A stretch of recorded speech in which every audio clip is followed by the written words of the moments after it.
Yes, good morning, dear students. We have been discussing about some modern concepts in the field of political analysis.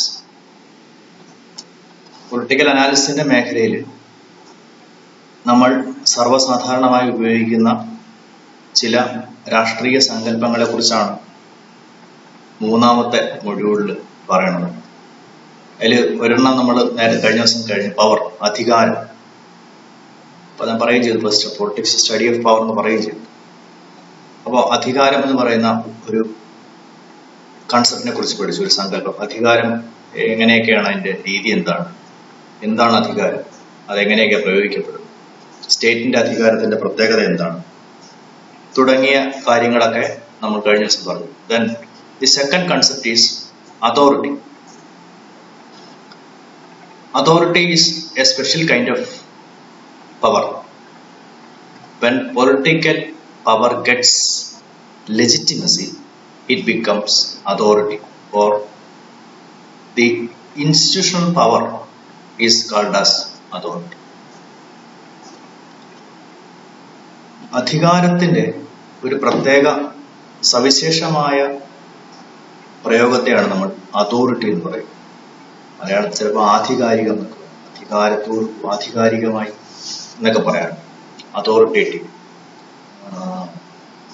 അതായത് അതിനുള്ള അധികാരം അവർക്ക് ലഭിക്കുന്നത് അതിനൊരു legitimacy ഉണ്ടാവുമ്പോഴാണ്. ലെജിറ്റിമസി മീൻസ് നിയമസാധുത, ലീഗാലിറ്റി. നിയമസാധുതയോടുകൂടിയുള്ള അധികാരത്തിന്റെ പ്രയോഗത്തെയാണ് നമ്മൾ, അല്ല അധികാരം പ്രയോഗിക്കുന്ന ഒരു സംവിധാനത്തെയാണ് നമ്മൾ അതോറിറ്റി എന്ന് വിളിക്കുക. നിങ്ങൾക്ക് മുകളിൽ പലരും അധികാരം പ്രയോഗിക്കുന്നുണ്ടാവും, പക്ഷെ എല്ലാ അധികാര പ്രയോഗങ്ങൾക്കും നിയമസാധുത ഉണ്ടാവണം എന്നില്ല. അപ്പൊ നിയമത്തിന്റെ പിന്തുണയോടുകൂടി നിയമപരമായി അധികാരത്തെ വിനിയോഗിക്കുന്ന ഒരു സംവിധാനത്തെയാണ് നമ്മൾ അതോറിറ്റി എന്ന് വിളിക്കുക. That is why David Easton called politics as authoritative allocation of values. സാധനങ്ങളുടെയും സേവനങ്ങളുടെയും ആധികാരികമായ നിയമത്തിന്റെ പിന്തുണയോടുകൂടിയ വിതരണത്തെയാണ് രാഷ്ട്രം എന്ന് പൊളിറ്റിക്സ് എന്ന് ഡേവിഡ് ഈസ്റ്റൺ നിർവചിക്കുന്നതിന് കാരണം അതാണ്. പൊളിറ്റിക്സിലാണ് നിയമപരമായി നിയമത്തിന്റെ പിന്തുണയോടുകൂടി സാധനങ്ങളുടെയും സേവനങ്ങളുടെയും വിതരണം നടക്കുന്നത്. നമ്മൾക്ക് വിദ്യാഭ്യാസം ലഭിക്കുന്നത്, നമ്മളുടെ ആരോഗ്യ സംരക്ഷണം, നമ്മൾക്ക് കമ്മ്യൂണിക്കേഷൻ സംവിധാനം ലഭിക്കുന്നതൊക്കെ അത്തരത്തിൽ ഒരു പൊളിറ്റിക്കൽ പ്രക്രിയയാണ്. നിയമസാധുതയോടുകൂടിയാണ് സ്റ്റേറ്റ് ചെയ്യുന്നത്. സ്റ്റേറ്റിന് ചെയ്യാൻ നിയമപരമായ അധികാരമുണ്ട്. Then authority is a special kind of power. ഇതൊരു പ്രത്യേകതരം അധികാരമാണ്. Which means when political power gets legitimacy, it becomes authority. When political power gets legitimacy, the support of legal framework or law, നിയമത്തിന്റെ പിന്തുണ എപ്പോഴാണ് ലഭിക്കുന്നത് അപ്പോഴാണ് ഒരു സംവിധാനം ആധികാരികമാവുന്നത്, അതോറിറ്റിയാണ്. The institutionalist power is called legit authority. അധികാരത്തെ എപ്പോഴാണോ നമ്മൾ സ്ഥാപനവൽക്കരിക്കുന്നത്, അതിനെ അപ്പോഴാണ് നമ്മൾ അതിന് ആധികാരികതയുള്ള ഒരു സംവിധാനമാണെന്ന് പറയാൻ കഴിയും. when power in society got institutionalized, it is called authority. സമൂഹത്തിലുള്ള അധികാരത്തിന് എപ്പോഴാണോ ഒരു സ്ഥാപനപരമായ രൂപം ലഭിക്കുന്നത് അപ്പോഴാണ് അത് അതോറിറ്റി എന്ന് വിളിക്കാൻ കഴിയും. നമ്മുടെ ആദ്യ മനുഷ്യന് ഇത്തരം രാഷ്ട്രം പോലുള്ള സംവിധാനങ്ങളൊന്നും ഉണ്ടായിരുന്നില്ല, പക്ഷെ സമൂഹത്തിൽ നിയമങ്ങൾ ഉണ്ടായിരുന്നു. ആദ്യകാലത്ത് ഗോത്ര നിയമങ്ങൾ, പിന്നീട് വന്നപ്പോൾ മതങ്ങളുടെ നിയമങ്ങൾ, അതിനൊക്കെ ശേഷമാണ് സ്റ്റേറ്റ് ഉണ്ടാവുക. അപ്പൊ ആ സ്റ്റേറ്റ് ഉണ്ടായപ്പോൾ ഈ സ്റ്റേറ്റ് പലപ്പോഴും മതങ്ങളുടെ നിയമങ്ങൾക്കുള്ളിൽ നിന്നുകൊണ്ടാണ് സ്റ്റേറ്റ് പ്രവർത്തിച്ചിരുന്നത്. Within the framework of religious laws, മതങ്ങളുടെ നിയമങ്ങൾ. അപ്പോ എപ്പോഴാണോ സമൂഹത്തിലുള്ള അധികാരത്തെ സ്ഥാപനപരമായ ഒരു ക്രമീകരണമാക്കുന്നത്, ലെജിസ്ലേച്ചർ, എക്സിക്യൂട്ടീവ്, ജുഡീഷ്യറി എന്ന് പറയുന്ന ക്രമീകരണങ്ങളിലേക്ക് കൊണ്ടുവരും, then it becomes an authority. Authority is right to rule. Authority means it is a right to rule. ഭരിക്കാനുള്ള അവകാശത്തെയാണ് നമ്മൾ അതോറിറ്റി എന്ന് വിളിക്കുക. Power when legitimized give rise to authorities. എപ്പോഴാണോ അധികാരം when legitimized gives rise to authority. എപ്പോഴാണോ അധികാരം legitimise ചെയ്യപ്പെടുന്നു, നീതീകരിക്കപ്പെടുന്നു, ന്യായീകരിക്കപ്പെടുന്നു, നിയമപരമായ പിന്തുണ അതിന് ലഭിക്കുന്നത്. Then it will become authority. Believe that structure, procedures, acts, decisions, policies, officials or leaders of government processes the quality of rightness, propriety of or moral goodness and should be accepted because of these qualities. What we mean by legitimacy. When an authority is get legitimized, it become when power become got a legitimate right to rule over the people, it becomes authority. എപ്പോഴാണ് അധികാരമുള്ള ഒരു സംവിധാനത്തിൽ അവർക്ക് ആ അധികാരം നിയമപരമായി വിനിയോഗിക്കാൻ അവസരമുണ്ടാവുന്നത്, അപ്പോഴാണ് അത് ലെജിറ്റിമേറ്റ് ആവും, നിയമപരമായ അല്ലെങ്കിൽ അതോറിറ്റിയായി മാറും. അപ്പൊ ആ സംവിധാനം സ്വാഭാവികമായിട്ടും ജനങ്ങൾ കരുതുന്നത് അതിന്റെ സ്ട്രക്ചർ, ആ legal structure or that structure of that authority, structure of the state, it's procedure, it's acts, decisions, policies. ഒരു രാഷ്ട്രം അത് എങ്ങനെ അതോറിറ്റി ലഭിക്കുന്നു? ആ അതോറിറ്റി ലഭിക്കുക എന്ന് പറഞ്ഞാൽ അതിലെ നിയമവ്യവസ്ഥ നമ്മൾ അംഗീകരിക്കുന്നു. നമ്മൾ ഇന്ത്യയിൽ നോക്കുക, ഇന്ത്യയുടെ നിയമവ്യവസ്ഥ നമ്മൾ അംഗീകരിക്കുന്നു, നിയമത്തെ അംഗീകരിക്കുന്നു, ഭരണഘടന അംഗീകരിക്കുന്നു, അതിന്റെ സ്ട്രക്ചറുകൾ, ലെജിസ്ലേച്ചർ, എക്സിക്യൂട്ടീവ്, ജുഡീഷ്യറി അംഗീകരിക്കുന്നു, അതിന്റെ പ്രൊസീജിയർ, നിയമനിർമ്മാണ സഭയിലെ പ്രക്രിയ, ജനങ്ങളുടെ തെരഞ്ഞെടുപ്പ് സമ്പ്രദായം, കോടതി വ്യവഹാരങ്ങൾ, എക്സിക്യൂട്ടീവിന്റെ ധർമ്മങ്ങൾ, അവർ നിർവഹിക്കുന്ന ചുമതലകൾ, പോലീസിന്റെ ജോലി, പട്ടാളക്കാരുടെ ജോലി, ഇതൊക്കെ നമ്മൾ അംഗീകരിക്കുന്നു. അവരുടെ പ്രൊസീജിയർ അംഗീകരിക്കുന്നു, അവരുടെ നടപടികൾ അംഗീകരിക്കുന്നു, തീരുമാനങ്ങൾ നമ്മൾ അംഗീകരിക്കുന്നു. ഇപ്പൊ ലോക്ക്ഡൌൺ ചെയ്യാനുള്ള തീരുമാനം ഗവൺമെന്റ് എടുക്കുമ്പോൾ നമ്മൾ അംഗീകരിക്കുകയാണ്. നമ്മൾ അതിനെതിരെ പ്രക്ഷോഭം നടത്താനൊന്നും അല്ല പോകുന്നു. ചില തീരുമാനങ്ങൾ പ്രക്ഷോഭം നടത്തും, പക്ഷെ ചില തീരുമാനങ്ങൾ പ്രക്ഷോഭം നടത്തില്ല. ഡിസിഷൻസ് അംഗീകരിക്കുന്നു, പോളിസീസ്, നയങ്ങൾ അംഗീകരിക്കുന്നു. പുതിയ എൻവയോൺമെന്റ് ഇമ്പാക്ട് അസസ്മെന്റ് ഡ്രാഫ്റ്റ് ഒക്കെ വന്നിട്ടുണ്ട്. അതിൽ നിങ്ങൾക്ക് വിയോജിപ്പുണ്ടെങ്കിൽ നിങ്ങൾക്ക് അത് അംഗീകരിച്ചേ പറ്റൂ. ഈ IA പറയുന്ന കഴിഞ്ഞ ദിവസം ഇന്നലെ വരെ നമുക്ക് അതിന് വിയോജന കുറിപ്പ് രേഖപ്പെടുത്താനുള്ള അവസരം. When whatever the decisions of government, it gets support from people because it has authority to take such decisions. ഗവൺമെന്റിന്റെ സ്ട്രക്ചറുകൾ, തീരുമാനങ്ങൾ, നയങ്ങൾ, പരിപാടികൾ, ഇവയ്ക്കൊക്കെ ജനങ്ങളുടെ സപ്പോർട്ട് കിട്ടുന്നതിന് കാരണം വേറൊന്നുമില്ല. They have legitimate power, they have authority. അവർക്ക് നിയമപരമായി അങ്ങനെ തീരുമാനം എടുക്കാനുള്ള അധികാരമുണ്ട് എന്നർത്ഥം. The officials accepts then the officials or leaders of government possess the quality of rightness. നമ്മുടെ ഭരണാധികാരികൾ ശരിയായ തീരുമാനം എടുക്കും എന്നാണ് നമുക്ക് ധാരണ. നമ്മൾ ഭരണാധികാരികളെ ആക്കുന്നത് അവർ ശരിയായ തീരുമാനങ്ങൾ എടുക്കാനാണ്. വിയോജിപ്പുണ്ടെങ്കിൽ നമ്മൾ വിയോജിപ്പ് രേഖപ്പെടുത്തും, അത് ജനാധിപത്യത്തിന്റെ രീതി. പക്ഷേ it is supposed that the leaders should take good decisions or right decision, propriety or moral goodness. അവർക്ക് ധാർമ്മികമായ ശരികൾ തീരുമാനിക്കാൻ should be accepted because this quality what we meant by legitimacy. ഇവർക്ക് ആ ലെജിറ്റിമസി ഉണ്ട്, ആ നിയമത്തിന്റെ പിന്തുണ ഉള്ളത് കൊണ്ട് തന്നെ ഇവരെടുക്കുന്ന തീരുമാനങ്ങൾ ശരിയായിരിക്കും, അതുകൊണ്ട് നമ്മൾ അംഗീകരിക്കും. ഇവർ ധാർമ്മികമായ നല്ല തീരുമാനങ്ങൾ, രാഷ്ട്രത്തിന്റെ വേണ്ടിയുള്ള നല്ല തീരുമാനങ്ങൾ, സമൂഹത്തിന് വേണ്ടിയുള്ള നല്ല തീരുമാനങ്ങൾ എടുക്കും എന്ന ധാരണയിലാണ് നമ്മൾ ഇതിനെയൊക്കെ അംഗീകരിക്കുന്നത്. അത് നമ്മൾ മുൻകൂട്ടി കൊടുക്കുന്ന ഒരു എഗ്രിമെന്റ് ആണ്.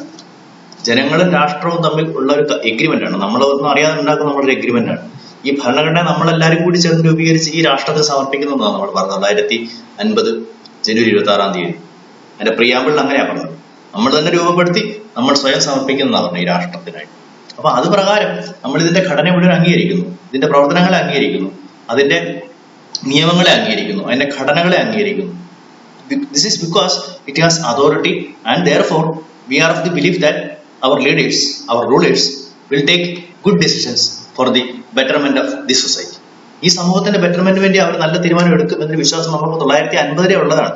അതിന് വിരുദ്ധമായിട്ട് ആരെങ്കിലും വരികയാണെങ്കിൽ നമ്മൾക്ക് അവരെ ജനാധിപത്യപരമായി പുറത്താക്കാനുള്ള അവകാശമുണ്ട്, അല്ലാതുള്ള അവകാശമില്ലല്ലോ. ജനാധിപത്യപരമായ മാർഗത്തിലൂടെ ഇലക്ഷനിലൂടെ പുറത്താക്കാനുള്ള അധികാരമുണ്ട്. ആ രീതിയിലാണ് അവർക്ക് ലെജിറ്റിമസി കിട്ടുന്നത്. Legitimacy is the legal power to act. ആ രീതിയിലാണ് അവർക്ക് ലെജിറ്റിമസി കിട്ടുന്നത്. ലെജിറ്റിമസി എന്ന് പറഞ്ഞാൽ it is a legal power to act. നിങ്ങൾക്ക് പ്രവർത്തിക്കാനുള്ള നിയമപരമായ അധികാരം, അതിനെയാണ് നമ്മൾ ലെജിറ്റിമസി എന്ന് പറയുന്നത്. ഈ ഭരണാധികാരികൾക്ക് അത് ലഭിക്കുന്നത് it is from the authority which we have been given. നമ്മൾ അവർക്ക് കൊടുത്തതാണ് this legal support for their power. അവരുടെ അധികാരത്തിന് നമ്മൾ ആ അതോറിറ്റി നമ്മൾ നൽകിയതാണ്. For the betterment of the society, for the goodness of the society. We accept all the frames, all the structures, procedures, acts, decisions, policies, officials or leaders of government possesses the quality of rightness. നമ്മളുടെ ഭരണാധികാരികൾ എന്ന് പറഞ്ഞാൽ രാഷ്ട്രീയക്കാർ മാത്രമല്ല, ഉദ്യോഗസ്ഥന്മാരും അങ്ങനെ ആയിരിക്കണം നമ്മുടെ വിശ്വാസം. അവരെ നമ്മൾ മെറിറ്റിന്റെ അടിസ്ഥാനത്തിൽ സിവിൽ സർവീസിലേക്ക്, IAS-ലേക്കും IPS-ലേക്കും നമ്മൾ ഒഫീഷ്യൽസിനെ നിയമിക്കുന്നത്, സിവിൽ സർവൻസിനെ നിയമിക്കുന്നത് നമ്മളുടെ ഒരു വിശ്വാസത്തിന്റെ അടിസ്ഥാനത്തിലാണ്. കാരണം ഇവർ നമ്മൾക്ക് വേണ്ടി അല്ലെങ്കിൽ നമ്മളുടെ ഈ നിയമവ്യവസ്ഥയ്ക്കുള്ളിൽ നിന്നുകൊണ്ട് പ്രവർത്തിക്കുമെന്നുള്ള ഒരു ഉറപ്പിന്റെ അടിസ്ഥാനത്തിലാണ്. Then authority can be seen only in political system. Can see not only in political system but also in other social systems. ഈ അതോറിറ്റി എന്ന് പറയുന്നത് ഒരു നിയമത്തിൽ ഒരു ലെജിറ്റിമസി ഉള്ള അല്ലെങ്കിൽ ലീഗൽ സപ്പോർട്ടുള്ള അധികാര വ്യവസ്ഥ രാഷ്ട്രത്തിൽ മാത്രമല്ല ഉള്ളത്. For example, in family father has authority over children. നമുക്കറിയാവുന്ന കാര്യം, ഫാമിലിയിൽ ഫാദറിന് അല്ലെങ്കിൽ പേരൻസിന് കുട്ടികൾക്ക് മേൽ ചില അധികാരങ്ങൾ. The power enjoyed by the state is legitimate. ഈ സ്റ്റേറ്റിന്റെയും മറ്റ് സാമൂഹിക സ്ഥാപനങ്ങളും തമ്മിലുള്ള പ്രധാനപ്പെട്ട വ്യത്യാസം, authority can be scene everywhere in society. സമൂഹത്തിൽ പലയിടത്തും നമുക്ക് ഇത്തരം അധികാര സ്ഥാനങ്ങൾ കാണാം, അതോറിറ്റി ഉണ്ടാവും. ഫാമിലിയിൽ പേരൻസ് ഒരു അതോറിറ്റിയാണ്, അല്ലെങ്കിൽ അച്ഛൻ ഒരു അതോറിറ്റിയാണ്. ഇപ്പോൾ മതസ്ഥാപനങ്ങളിൽ അവിടുത്തെ മതമേലധ്യക്ഷന്മാർ ഒരു അതോറിറ്റിയാണ്. But the difference between this social institutions and state is that state, the power enjoyed by state is legitimate. അവിടെ സ്റ്റേറ്റിനെ വ്യത്യസ്തമാക്കുന്നത് രാഷ്ട്രത്തിന്റെ അധികാരങ്ങൾ നിയമപരമായി ഉള്ളതാണ്. രാഷ്ട്രം അതിന്റെ ഏത് അധികാരം വിനിയോഗിക്കുന്നതും അതിന് നിയമത്തിന്റെ പിന്തുണ ഉള്ളതുകൊണ്ട് മാത്രമാണ്. പക്ഷെ മറ്റ് സാമൂഹിക സ്ഥാപനങ്ങൾ, ഇപ്പൊ ഫാമിലിയോ റിലീജിയനോ, നിങ്ങൾ അംഗങ്ങളായിട്ടുള്ള രാഷ്ട്രീയ പ്രസ്ഥാനങ്ങളോ ക്ലബ്ബുകളോ അല്ലെങ്കിൽ സന്നദ്ധ സംഘടനകളോ ഒന്നും പലപ്പോഴും, അല്ലെങ്കിൽ സാമൂഹികമായി പ്രവർത്തിക്കുന്ന മതസംഘടനകൾ, ജാതി സംഘടനകൾ, ക്ലബ്ബുകൾ, ഇതൊക്കെ പലപ്പോഴും അവർക്ക് അവരുടേതായ നിയമങ്ങളായിരിക്കും ഉണ്ടാവും. അവരുടെ നിയമങ്ങൾക്ക് രാജ്യത്തിന്റെ നിയമത്തിൽ പോലെ നിയമസാധുതയൊന്നുമില്ല. അത് രാജ്യത്തിന്റെ നിയമത്തിനനുസരിച്ച് പ്രവർത്തിക്കുന്നുണ്ടാവും, അതിനനുസരിച്ചുള്ള കാര്യങ്ങൾ ചെയ്യുന്നുണ്ടാവും. അതിന് വിരുദ്ധമായി പ്രവർത്തിക്കുന്നവർക്കെതിരെ അവർ കേസ് കൊടുക്കാനൊക്കെ പറ്റും. പക്ഷെ നിങ്ങൾക്ക് നേരത്തെ പറഞ്ഞാൽ നിങ്ങളുടെ അച്ഛനും അമ്മയ്ക്കും നിങ്ങളുടെ മേലുള്ള അധികാരം വളരെ പരിമിതമാണ്. പ്രത്യേകിച്ച് പ്രായപൂർത്തിയായി കഴിഞ്ഞാൽ ആൾക്കാരോടുള്ള കാര്യത്തിൽ വളരെ പരിമിതമാണ്. ലെജിറ്റിമേറ്റ് അധികാരങ്ങളൊന്നുമില്ല. നമ്മളവിടെ പിന്നെ മറ്റ് സെന്റിമെന്റൽ ആസ്പെക്റ്റിലേക്കാണ് നമ്മളത് പലപ്പോഴും വർക്ക്ഔട്ട് ചെയ്യുന്നത്. അല്ലാതെ ലെജിറ്റിമേറ്റ് ആയിട്ടുള്ള അധികാരം അല്ല അവിടെ പലപ്പോഴും ഉള്ളത്, നിയമപരമായ അധികാരങ്ങളല്ല പലപ്പോഴും. അപ്പോൾ ഇത് മതങ്ങളിലും അങ്ങനെ തന്നെയാണ്. മതങ്ങളിൽ നിങ്ങളെ പുറത്താക്കാനൊന്നും പറ്റുന്നില്ല. നിങ്ങളുടെ പലപ്പോഴും അത്തരം കേസുകൾ കേരളത്തിന് വന്നിട്ടുണ്ട്. ചിലരെ ഊരുവിലക്കുക എന്നൊക്കെ പറഞ്ഞ് കേരളത്തിൽ പലയിടത്തും ഉണ്ടായിരുന്നു. ചില ജാതി സംഘടനകൾ, മതസംഘടനകൾ ഒരാളെ ഒറ്റപ്പെടുത്തുക, അയാളുടെ മകനോ മകളോ ആരുടെയെങ്കിലും കൂടി വിവാഹം കഴിച്ച് മറ്റു മതക്കാരുടെ കൂടെ വിവാഹം കഴിച്ച് പോയാൽ കുടുംബക്കാരെ ഒറ്റപ്പെടുത്തിയ സംഭവം കോഴിക്കോട് ഉണ്ടായിട്ടുണ്ട്, മലപ്പുറത്ത് ഉണ്ടായിട്ടുണ്ട്, തിരുവനന്തപുരത്ത് ഉണ്ടായിട്ടുണ്ട്, ആലപ്പുഴ ഉണ്ടായിട്ടുണ്ട്. അതിന് ജാതിമത വ്യത്യാസമൊന്നുമില്ല. ഹിന്ദുക്കൾക്കിടയിൽ ചില ജാതി സംഘടനകൾ അങ്ങനെ ചെയ്തിട്ടുണ്ട്, മുസ്ലിങ്ങളിൽ ചില മഹല്ല് കമ്മിറ്റികൾ അങ്ങനെ ചെയ്യാനെടുത്തിട്ടുണ്ട്. അങ്ങനെയൊക്കെ ഒരുപാട് വിഷയങ്ങൾ ഉണ്ടായിട്ടുണ്ട്. അപ്പോൾ പലയിടത്തും ഇപ്പോഴും സംഭവിക്കുന്നുണ്ടാവും. അപ്പൊ there is no right to take such a decision for religious or social institutions. രാഷ്ട്രീയ സ്ഥാപനങ്ങൾക്കോ മതസ്ഥാപനങ്ങൾക്കോ അങ്ങനെ തീരുമാനം എടുക്കാനുള്ള അധികാരമില്ല. But state has legitimate power. That is the main difference between the authority of state and authority of social institutions. സാമൂഹിക സ്ഥാപനങ്ങൾക്കും അധിക authority ഉണ്ട്, പക്ഷെ അവരുടെ അതോറിറ്റിക്ക് ലെജിറ്റിമസി ഉണ്ടാവണമെന്ന് എപ്പോഴും പറയാൻ കഴിയില്ല. But in social institutions, power may be diverse from authority. ഈ സാമൂഹിക സ്ഥാപനങ്ങളിൽ ഈ അധികാരം വിനിയോഗിക്കുന്ന പലപ്പോഴും ആധികാരികമായിട്ടല്ല, അതോറിറ്റിയുടെ അടിസ്ഥാനത്തിലല്ല, ലീഗൽ ബേസിന്റെ അടിസ്ഥാനത്തിലല്ല പലപ്പോഴും പ്രയോഗിക്കാൻ നടത്തും. In social institutions, we can see the exercise of authority without right and right without authority. സാമൂഹിക സ്ഥാപനങ്ങൾ നമ്മൾ എന്താ കാണുക വെച്ചാൽ, in social institutions we can see the exercise of authority without right. അവകാശങ്ങളില്ലാതെ അധികാരം പ്രയോഗിക്കും. അതോറിറ്റി അവിടെ പ്രയോഗിക്കപ്പെടുന്നുണ്ട്, വിത്തൗട്ട് ഹാവിംഗ് റൈറ്റ്സ്, അവകാശങ്ങളില്ലാതെ അധികാരം പ്രയോഗിക്കുക. And right without authority. ചില അധികാരങ്ങൾ, ചില അവകാശങ്ങൾ കൈയടക്കി വെച്ചിരിക്കുന്നു വിത്തൗട്ട് അതോറിറ്റി.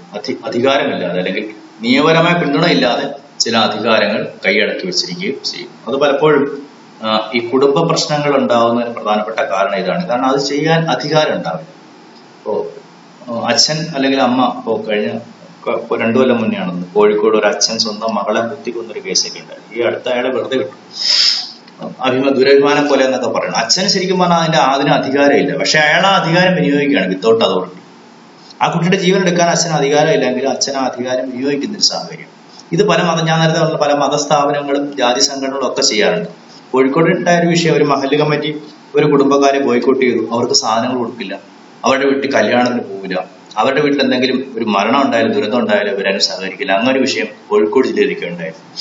പിന്നെ മാധ്യമങ്ങളിലൊക്കെ അത് വലിയ വാർത്തയാവുകയും അവിടെ എന്ന് വെച്ചാൽ they have been that മഹല്ല് committee has been made using an authority without having right. അവർക്ക് ആ അവകാശം ഇല്ലാതെ തന്നെ അവർ ആ അധികാരം വിനിയോഗിക്കുക, ഓർ എക്സർസൈസിങ് അതോറിറ്റി വിത്തൗട്ട് റൈറ്റ്. ആ അതോറിറ്റി അവകാശങ്ങളില്ല വിനിയോഗിക്കുന്നു, അല്ലെങ്കിൽ റൈറ്റ് വിത്തൗട്ട് അതോറിറ്റി അവകാശം പ്രയോഗിക്കുന്നു, അധികാരങ്ങളില്ലാത്ത സാഹചര്യത്തിൽ പോകുന്നു. That is situation in social institutions. Here I would like to clear one point is that in political institution or state has the both authority and right. രാഷ്ട്രത്തിന് ഈ authority ഉണ്ട്, it has legal support, it's power is legally backed, it's power is legitimate. രാഷ്ട്രത്തിന്റെ അധികാരം എപ്പോഴും legitimate ആണ്, അതിന് നിയമത്തിന്റെ പിന്തുണയുണ്ട് എന്നർത്ഥം.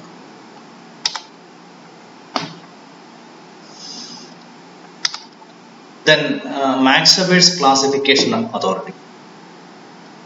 According to Max Weber, one of the political thinker who studied the concept of authority. Authorityയെ കുറിച്ച് ആധികാരിക പഠിച്ചിട്ടുള്ള ഒരു ആളാണ് Max Weber. It is also a thinker in the science in the field of management. Management മേഖലയിലും വളരെ പ്രധാനപ്പെട്ട പഠനങ്ങൾ നടത്തിയിട്ടുള്ള ആളാണ്. He also studied about bureaucracy. ബ്യൂറോക്രസിയെ കുറിച്ച് പഠിച്ചിട്ടുള്ള ഒരാളാണ് Max Weber. Max Weber has classified authority into 3 types. Max Weber അതോറിറ്റിയെ 3 ടൈപ്പിലാണ് തരംതിരിച്ചത്. First one is traditional authority, പരമ്പരാഗതമായ അധികാര വ്യവസ്ഥ. പേരിൽ തന്നെ ഉണ്ട് ട്രഡീഷണൽ അതോറിറ്റി. അതായത് traditional authority rest upon long established customs, traditions and precedents. In traditional authority, the present order is viewed as sacred, eternal and inviolable. പരമ്പരാഗത അധികാരം എന്ന് പറയുന്നത് it rest upon established customs, ചില ആചാരങ്ങൾ, അനുഷ്ഠാനങ്ങൾ, വിശ്വാസങ്ങൾ, ഇവയുടെ അടിസ്ഥാനത്തിൽ ഉണ്ടാവുന്ന അധികാര കേന്ദ്രങ്ങളെയാണ് നമ്മൾ ട്രഡീഷണൽ അതോറിറ്റി എന്ന് പറയുന്നത്.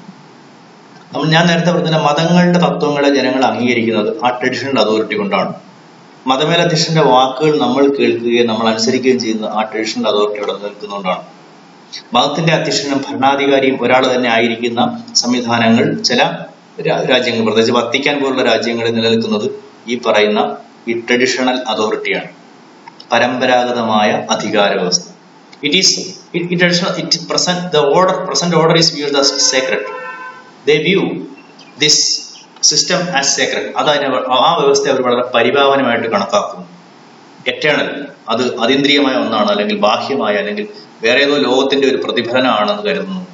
ഓർ ഇൻവയലബിൾ, അത് ലംഘിക്കാൻ പാടില്ലാത്തതാണ് എന്ന് കരുതുന്നു.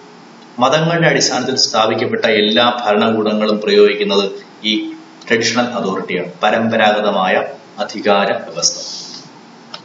അദ്ദേഹം 3ആയിട്ടാണ് ക്ലാസിഫൈ ചെയ്തത്. ഒന്ന് ട്രഡീഷണൽ എന്ന് പറയുന്നത്, രണ്ടാമത്തെ കരിസ്മാറ്റിക്. അതിലേക്ക് നമുക്ക് വരാം. The elder or dominant person of a group, usually defined by heredity is thought to have been pre-ordained to rule over the rest. ഈ ട്രഡീഷണൽ അതോറിറ്റിയിൽ പലപ്പോഴും സംഭവിക്കുന്നത് ആ സമൂഹത്തിൽ ഏറ്റവും പ്രായം കൊണ്ട് മൂത്ത, എൽഡർ ആയിട്ടുള്ള, ഏറ്റവും പ്രായം കൊണ്ട് മുതിർന്ന ആള് എപ്പോഴും ആ ഗ്രൂപ്പിന്റെ നേതാവായി അംഗീകരിക്കപ്പെടുന്ന ഒരു സാഹചര്യമുണ്ട്. This kind of authority can be seen in tribal communities. പലപ്പോഴും ആദിവാസി വിഭാഗങ്ങളിൽ, ആദിമ നിവാസങ്ങളിൽ, ഗോത്ര നിവാസികളിലൊക്കെ നമുക്ക് കാണാൻ കഴിയുന്നത് ഈ ഒരു ട്രഡീഷണൽ അതോറിറ്റിയാണ്, പരമ്പരാഗതമായ അധികാര വ്യവസ്ഥയാണ്. അവിടെ ആ ഗോത്രത്തിലെ ഏറ്റവും മുതിർന്നയാളാണ് തീരുമാനങ്ങൾ എടുക്കുന്നത്, അയാളാണ് ഭരണാധികാരിയായി കൽപ്പിക്കപ്പെടുന്നത്. അവിടെ എന്തെങ്കിലും തർക്കങ്ങൾ ഉണ്ടെങ്കിൽ പരിഹരിക്കുന്ന അയാളാണ്, അയാൾക്കാണ് ശിക്ഷ കൊടുക്കാനുള്ള അധികാരമുള്ളത്. That is some kind of traditional authority.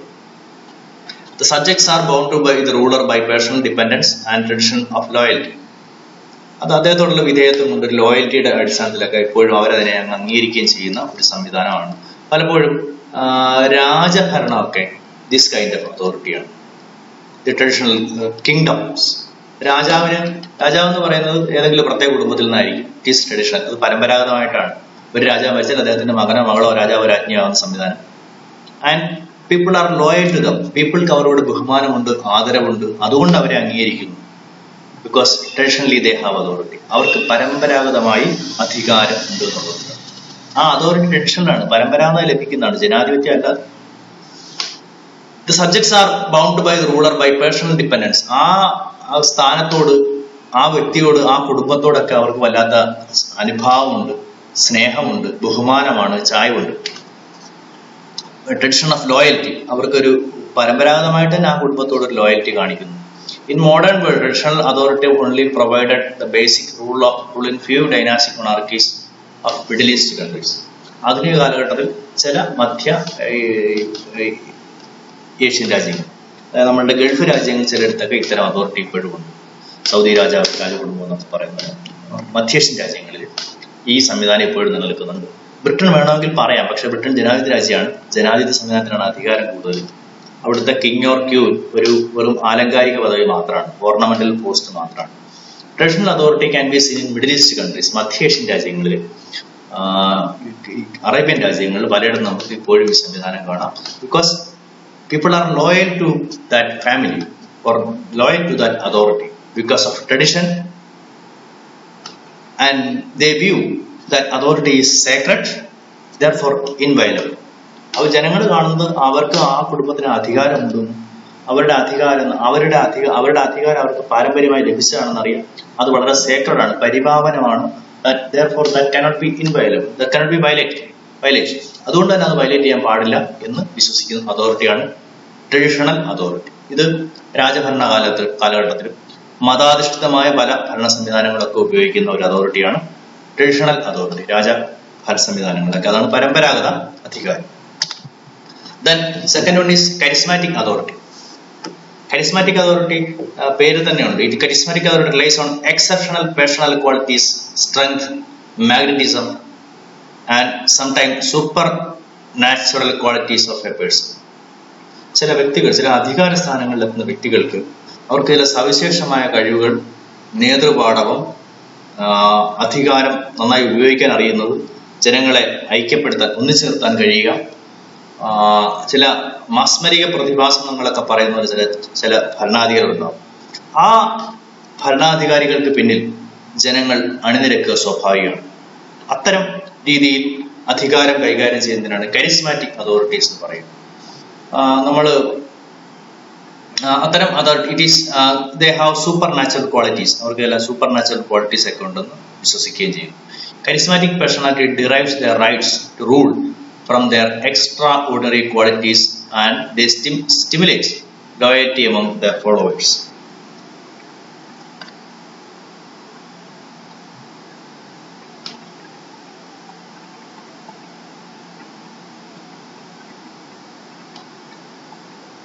Yes, ഈ കരിസ്മാറ്റിക് അതോറിറ്റിയിൽ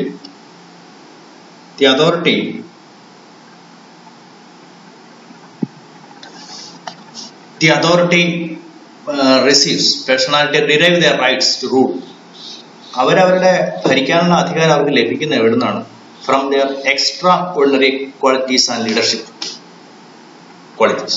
അവരുടെ സവിശേഷമായ ചില കഴിവുകളിൽ നിന്നാണ്, അവരുടെ ലീഡർഷിപ്പ് ക്വാളിറ്റി, അവരുടെ സ്ട്രെങ്ത്, അവരുടെ പേഴ്സണൽ ക്വാളിറ്റി, ഇതിൽ നിന്നാണ് അവർക്ക് ഭരിക്കാനുള്ള ജനങ്ങളുടെ അംഗീകാരം ലഭിക്കുന്നത്.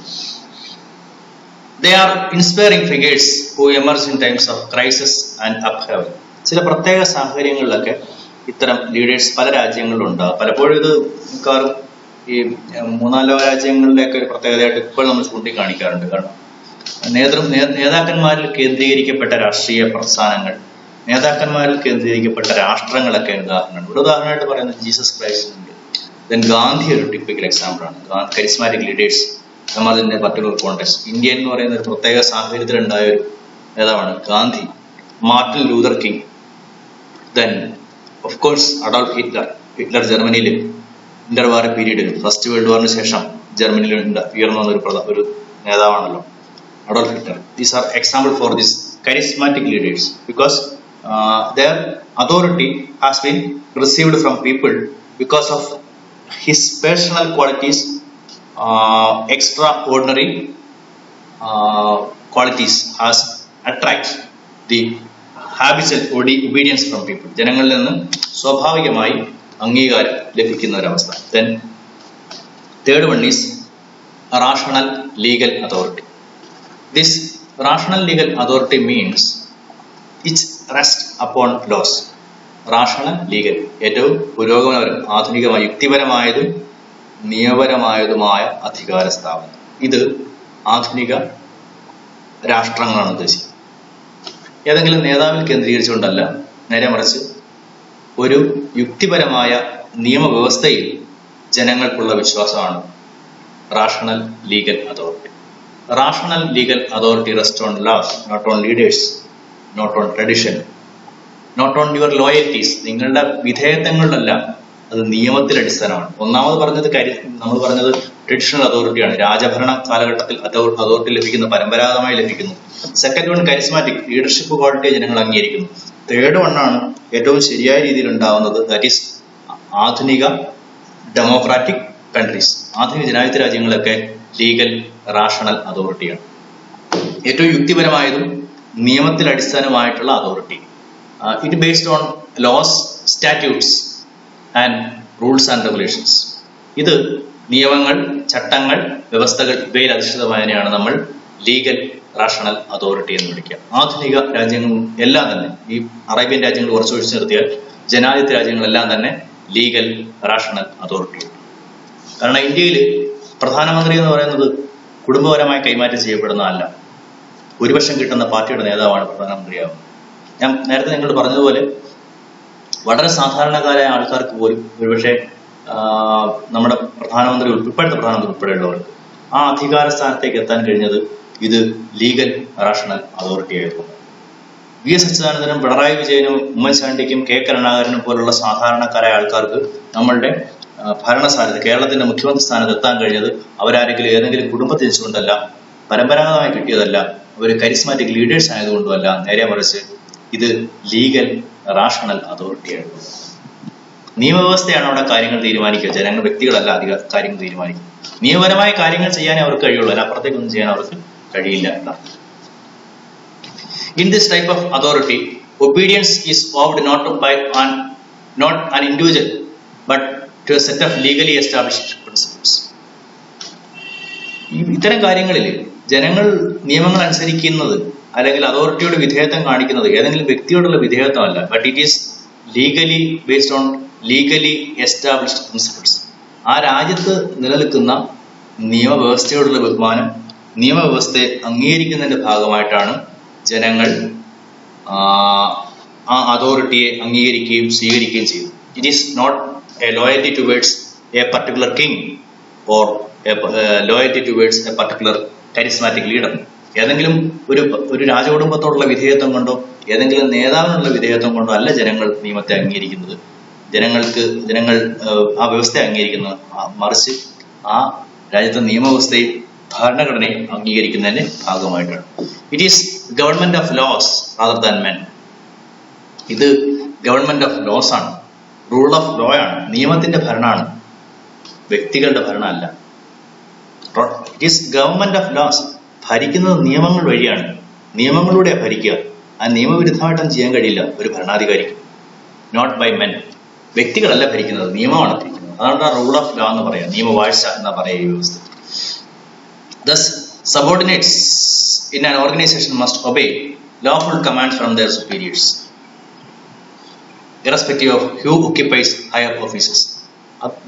Then, in a legal rational authority, people must obey the lawful commands of superior, irrespective of who occupies higher offices. ആരാണ് അധികാര സ്ഥാനങ്ങളിൽ ഇരിക്കുന്നതെന്ന് നോക്കാതെ ആ അധികാര സ്ഥാനങ്ങളിൽ നിന്ന് വരുന്ന നിയമപരമായ ഉത്തരവുകൾ പാലിക്കാൻ എല്ലാവരും ബാധ്യസ്ഥരാണ്. ആരാണ് അവിടെ ഇരിക്കുന്നത് നോക്കണ്ട. കേരളത്തിന്റെ മുഖ്യമന്ത്രി ഏത് പാർട്ടിക്കാരനാണെന്ന് നോക്കണ്ട നിങ്ങൾ. അദ്ദേഹം പുറപ്പെടുവിക്കുന്ന ഉത്തരവുകൾ, അദ്ദേഹത്തിന്റെ ഭരണപരിഷ്കാരങ്ങൾ നിയമപരമാണെങ്കിൽ അത് അംഗീകരിക്കാനും അനുസരിക്കാനും നമ്മൾ ബാധ്യസ്ഥരാണ്. നമ്മൾ വിയോജിപ്പുണ്ടെങ്കിൽ ഇലക്ഷനിൽ പ്രതിഫലിപ്പിക്കാൻ കഴിയും. പ്രധാനമന്ത്രി സ്ഥാനത്ത് ഇരിക്കുന്ന ആള് നോക്കണ്ട. അത് മൻമോഹൻ സിംഗ് ആയിക്കോട്ടെ, സോണിയാഗാന്ധി ആയിക്കോട്ടെ, നരേന്ദ്രമോദി ആയിക്കോട്ടെ, ദാറ്റ് ഇസ് ഇറലവൻറ്റ്, അത് ഇറലവൻ്റ് ആണ്. Because it is ruled by laws. ഇത് നിയമപ്രകാരമുള്ള നിയമത്തിന്റെ വാഴ്ചയാണ്. Thus, subordinates in an organization must obey lawful commands from superior, irrespective of who occupies higher offices. ആരാണ് ആ സ്ഥാനങ്ങളിലേക്ക് നോക്കാതെ ആ തീരുമാനങ്ങൾ നടപ്പിലാക്കുക എന്നുള്ളതാണ് ലീഗൽ റാഷണൽ അതോറിറ്റിയുടെ പ്രത്യേകത. Modern bureaucracies are best example for organisation based on legal rational authority. നമ്മളുടെ ആധുനിക രാജ്യങ്ങളിലെ ബ്യൂറോക്രസി, ഉദ്യോഗസ്ഥ വൃന്ദം ഇതിന് ഏറ്റവും ടിപ്പിക്കൽ ഉദാഹരണമാണ്. The bureaucracy is legal rational authority because they have merit. അവർ മെറിറ്റിന്റെ അടിസ്ഥാനത്തിൽ വരുന്നവരാണ്. നമ്മുടെ IAS IPS ഉദ്യോഗസ്ഥന്മാരൊക്കെ ഏതെങ്കിലും കുടുംബങ്ങൾ ജനിച്ചുകൊണ്ട് അവിടെ ആയതല്ലല്ലോ. അവർ ഏതെങ്കിലും ഡിഗ്രി യോഗ്യത നേടിയ ശേഷം പിന്നീട് നടന്ന പരീക്ഷയിലും ഇന്റർവ്യൂവിലും ഒക്കെ പാസ്സായി വന്നവരാണ് അവർ. അപ്പോ legal rational authority is typical best authority as far as Max Weber is concerned. Max Weber has classified authority into 3 types. First one, traditional, പരമ്പരാഗതമായി അധികാരം ലഭിക്കുന്ന സംവിധാനങ്ങൾ, രാജവാഴ്ച അല്ലെങ്കിൽ ഗോത്രഭരണം. Second one, charismatic. It is based on the leadership qualities and extra personal qualities of the authority. അതോറിറ്റിയുടെ extra personal ആയിട്ടുള്ള സവിശേഷമായ വ്യക്തിപരമായ കഴിവുകളെ ജനങ്ങൾ അംഗീകരിക്കുകയും അതിന് അധികാരം ലഭിക്കുകയും ചെയ്യുന്ന സാഹചര്യമാണ് ഇത്. പലപ്പോഴും ജർമ്മനിലെ ഹിറ്റ്ലറുടെ ഒരു ടിപ്പിക്കൽ ഉദാഹരണമാണ്. ഗാന്ധിക്ക് അതുണ്ടായിരുന്നു, മാർട്ടിൻ ലൂതർ കിങ്ങിന് ഉണ്ടായിരുന്നു, പല ഭരണാധികാരികൾക്ക് പലപ്പോഴും ആ ക്വാളിറ്റിയൊക്കെ ഉണ്ടായിരുന്നു. ഇന്ത്യയിൽ പോലും ഒരു കാലത്ത് ഉദാഹരണമായിട്ട് എടുക്കുകയാണെങ്കിൽ ഇന്ദിരാഗാന്ധിയുടെ പേഴ്സണൽ ക്വാളിറ്റിയുടെ പേര്, ജവഹർലാൽ നെഹ്റുവിന്റെ പേഴ്സണൽ ക്വാളിറ്റിയൊക്കെ ഒരുപാട് സ്വീകരിക്കപ്പെട്ടുള്ള രാജ്യമാണ്. ഇന്ത്യയിൽ മാത്രമല്ല കേട്ടോ, നമ്മുടെ ഈ 3-4 ലോകരാജ്യങ്ങൾ പലയിടത്തും അങ്ങനെ നേതാവിൽ കേന്ദ്രീകരിക്കപ്പെട്ട പാർട്ടികൾ ഉണ്ടായിട്ടുണ്ട്. ദാറ്റ് മീൻസ് ഒരു കാഴ്ചപ്പാട് രാജ്യങ്ങൾ ഉണ്ടായിട്ടുണ്ട്. Then third one is legal rational authority. It is best and modern system. It has so many merits because it is based on merit. ഇത് മെറിറ്റിന്റെ അടിസ്ഥാനത്തിലാണ്. It is ruled by law. It is not government by persons but governed by laws. നിയമങ്ങൾ വഴിയുള്ള ഭരണമാണ്. Then modern bureaucracy is best example for this legal rational authority. Thus